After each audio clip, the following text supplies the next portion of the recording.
एक फकीर एक वृक्ष के नीचे ध्यान करते थे। वो रोज एक लकड़हारे को लकड़ी काट कर ले जाते देखते थे। एक दिन उन्होंने लकड़हारे से कहा, सुन भाई, दिन भर लकड़ी काटता है, 2 रोटी भी नहीं जुट पाती, तू जरा आगे क्यों नहीं जाता? वहाँ आगे चंदन का जंगल है, एक दिन काट लेगा, 7 दिन के खाने के लिए काफी हो जाएगा। गरीब लकड़हारे को विश्वास नहीं हुआ, क्योंकि वो तो सोचता था कि जंगल को जितना वो जानता है और कोई नहीं जानता। जंगल में लकड़ियाँ काटते काटते ही तो जिंदगी बीती। ये फकीर यहाँ बैठा रहता है वृक्ष के नीचे, इसको क्या खाक पता होगा? मानने का मन तो नहीं हुआ, लेकिन फिर भी सोचा कि हर्ज क्या है, कौन जाने ठीक ही कहता हो, फिर झूठ कहेगा भी क्यों। शांत आदमी मालूम पड़ता है, मस्त आदमी मालूम पड़ता है, कभी बोला भी नहीं इसके पहले। एक बार प्रयोग करके देख लेना जरूरी है। फकीर की बातों पर विश्वास करके वो आगे गया। लौटा तो फकीर के चरणों में सिर रखा और कहा कि मुझे क्षमा करना, मेरे मन में बड़ा संदेह आया था, क्योंकि मैं तो सोचता था कि मुझसे ज्यादा लकड़ियों के बारे में कौन जानता है, मगर मुझे चंदन की पहचान ही न थी। मेरा बाप भी लकड़हारा था, उसका बाप भी लकड़हारा था। हम यही जलाऊ लकड़ियां काटते काटते जिंदगी बिताते रहे। हमें चंदन का पता भी क्या, चंदन की पहचान क्या। हमें तो चंदन मिल भी जाता तो भी हम काट कर बेच आते उसे बाजार में ऐसे ही। तुमने पहचान बताई, गंध जतलाई, तुमने परख दी, मैं भी कैसा भागा, काश पहले पता चल जाता। फकीर ने कहा कि कोई फिक्र न करो, जब पता चला तभी जल्दी है, जब जागा तभी सवेरा है। दिन बड़े मजे में कटने लगे। एक दिन काट लेता, 7-8 दिन, 10 दिन जंगल आने की जरूरत ही न रहती। एक दिन फकीर ने कहा, मेरे भाई, मैं सोचता था कि तुम्हें कुछ अक्ल आएगी।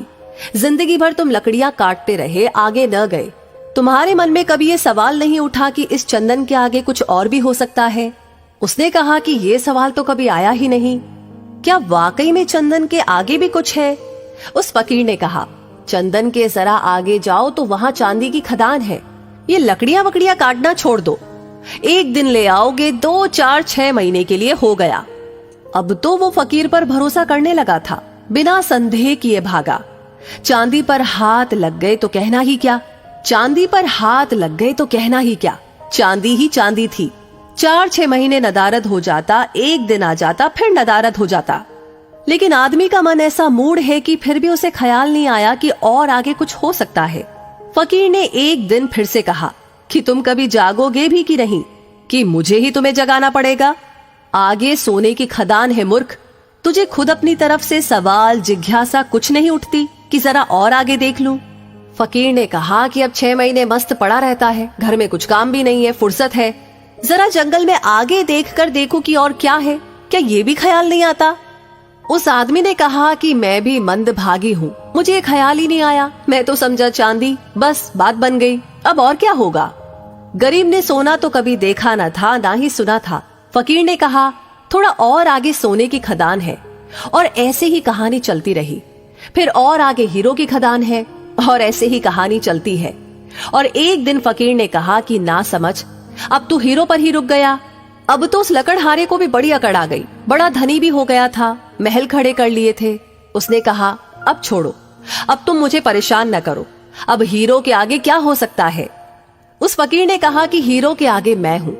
तुझे ये कभी ख्याल नहीं आया कि ये आदमी मस्त यहाँ पर बैठा है, जिसे पता है हीरो की खदान का, वो हीरे नहीं ले रहा, इसको जरूर कुछ और आगे मिल गया होगा, हीरो से भी आगे इसके पास कुछ होगा। तुझे कभी ये सवाल नहीं उठा, हीरो से भी आगे इसके पास कुछ होगा?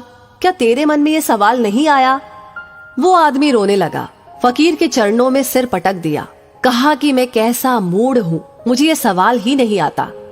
तुम जब बताते हो तब मुझे याद आता है, ये ख्याल तो मेरे जन्मों जन्मों में ही नहीं आ सकता था कि तुम्हारे पास हीरो से भी बड़ा कोई धन है।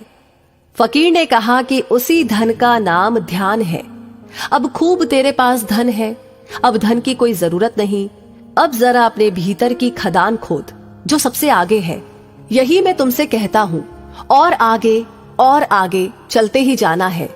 उस समय तक मत रुकना जब तक कि सारे अनुभव शांत न हो जाएं। परमात्मा का अनुभव भी जब तक होता रहे, समझना द्वि मौजूद है, द्वैत मौजूद है, देखने वाला और दृश्य मौजूद है। जब वो अनुभव भी चला जाता है तब निर्विकल्प समाधि, तब सिर्फ दृश्य नहीं बचा, न दृष्टा बचा, कोई भी नहीं बचा। एक सन्नाटा है, एक शून्य है, और उस शून्य में जलता है बोध का दिया। बस बोध मात्र, चिन्ह मात्र, वही परम है, वही परम दशा है, वही समाधि है।